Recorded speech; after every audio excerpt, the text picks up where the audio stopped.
우리는 하루에도 몇 번씩 이런 생각을 합니다. 내가 이상하게 보이지 않았을까? 아까 한 말 너무 오버였나? 지금 사람들이 나를 어떻게 보고 있을까? 엘리베이터 거울을 보며 머리를 만지고 카페에서 주문할 때 목소리를 한 번 더 가다듬고 메시지를 보내기 전 문장을 몇 번이나 수정합니다. 이 모든 행동에 공통점이 있습니다. 타인의 시선을 의식하고 있다는 것. 우리는 생각보다 훨씬 많은 에너지를 남의 머릿속에서 살아가는 데 사용합니다. 그런데 여기서 아주 불편한 사실 하나가 있습니다. 사람들은 당신을 생각보다 훨씬 신경 쓰지 않습니다. 이 문장을 들으면 두 가지 반응이 나옵니다. 어떤 사람은 안도합니다. 그리고 어떤 사람은 불안해합니다. 왜냐하면 우리는 마음속 깊은 곳에서 이렇게 믿고 있기 때문입니다. 사람들은 항상 나를 보고 있을 거야. 하지만 심리학에서는 이것을 스포트라이트 효과라고 부릅니다. 우리는 무대 위에 서 있다고 느끼지만 실제로는 대부분의 사람들이 자기 무대 조명만 켜져 있는 상태입니다. 당신이 오늘 입은 옷, 머리 스타일, 말투, 표정, 실수 하나. 당신은 하루 종일 떠올리지만 다른 사람의 기억 속에서는 몇 분도 남아있지 않습니다. 예를 들어보겠습니다. 오늘 지하철에서 누군가 넘어졌다고 가정해봅시다. 그 사람은 집에 돌아가서도 생각합니다. 아, 사람들이 다 봤을 거야. 하지만 같은 칸에 있던 사람들은 이미 다른 생각을 하고 있습니다.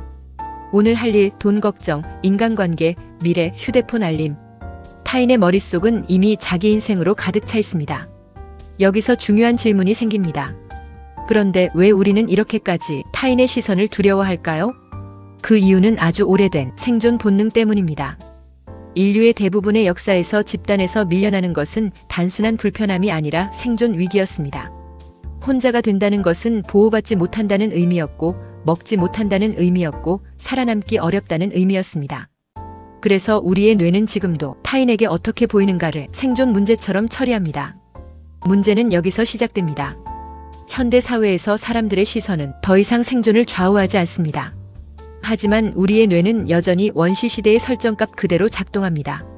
그래서 단순한 발표 하나가 생존 위기처럼 느껴지고 단순한 실수 하나가 하루 종일 머릿속을 떠나지 않습니다.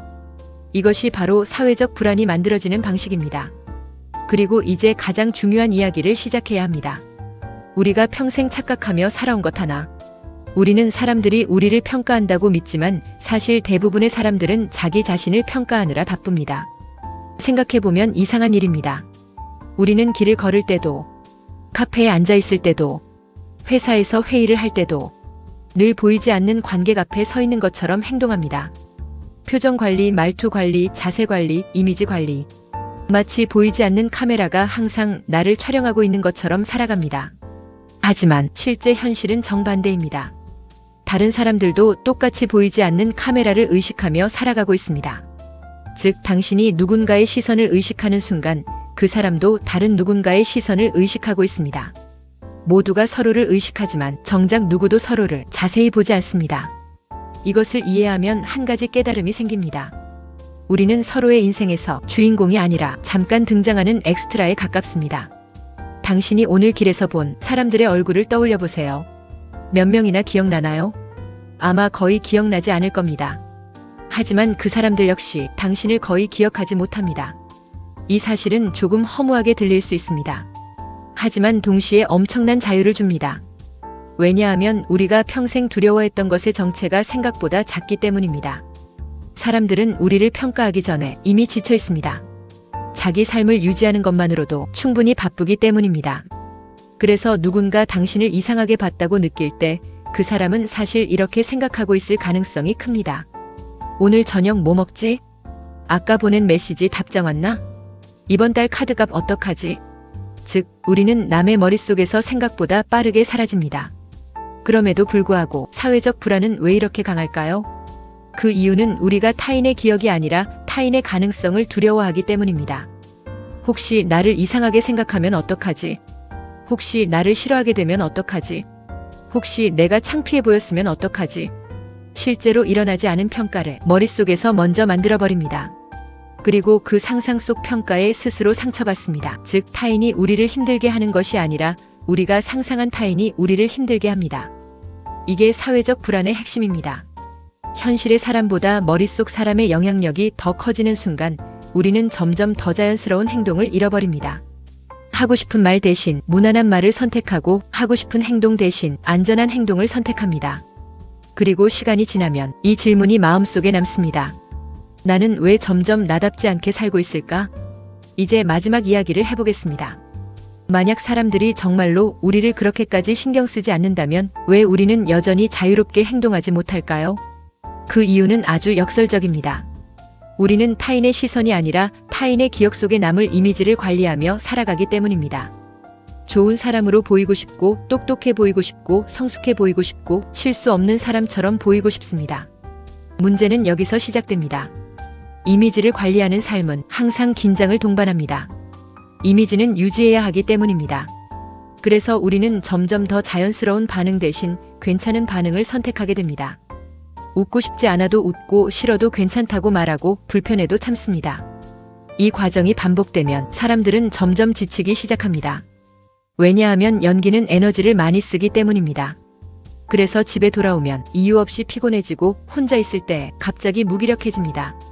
그리고 많은 사람들이 이 피로의 원인을 이렇게 착각합니다. 나는 내향적인가? 나는 사회성이 부족한가? 나는 사람 만나는 게 체질이 아닌가? 하지만 진짜 이유는 이것입니다. 사람을 만나서 피곤한 것이 아니라 이미지를 유지하느라 피곤한 것입니다. 생각해보면 당연합니다. 연기를 1시간 하면 피곤하고 연기를 하루 종일 하면 탈진합니다. 그런데 우리는 그 연기를 인생 단위로 하고 있습니다. 그래서 사회적 불안이 심한 사람일수록 이런 모순을 경험합니다. 사람들과 가까워지고 싶지만 사람들을 만나면 지칩니다. 인정받고 싶지만 관계가 깊어질수록 부담스럽습니다. 왜냐하면 가까워질수록 이미지를 유지하기 더 어려워지기 때문입니다.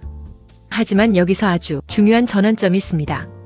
사람들은 완벽한 사람보다 자연스러운 사람을 더 오래 기억합니다. 실수 없는 사람보다 편안한 사람을 더 좋아합니다. 완벽한 발표보다 솔직한 한마디를 더 기억합니다. 왜일까요? 사람들은 평가자가 아니라 안정감을 찾는 존재이기 때문입니다. 우리는 멋진 사람 옆에서는 긴장하지만 편한 사람 옆에서는 안심합니다. 그래서 역설적인 결론이 나옵니다. 사람들에게 잘 보이려고 애쓸수록 사람들은 멀어지고 자연스러워질수록 사람들은 편안함을 느낍니다. 그리고 이 순간 사회적 불안의 구조가 무너지기 시작합니다. 사람들은 당신을 끊임없이 평가하지 않습니다. 대신 이렇게 느낍니다. 이 사람 같이 있으면 편하다. 어쩌면 우리가 평생 두려워했던 것은 타인의 평가가 아니라 자연스러운 나로 살아보지 못한 낯선 경험일지도 모릅니다. 그래서 마지막으로 이 질문을 남기고 싶습니다. 사람들이 당신을 어떻게 볼지 고민하기 전에 당신은 스스로를 얼마나 편하게 바라보고 있나요?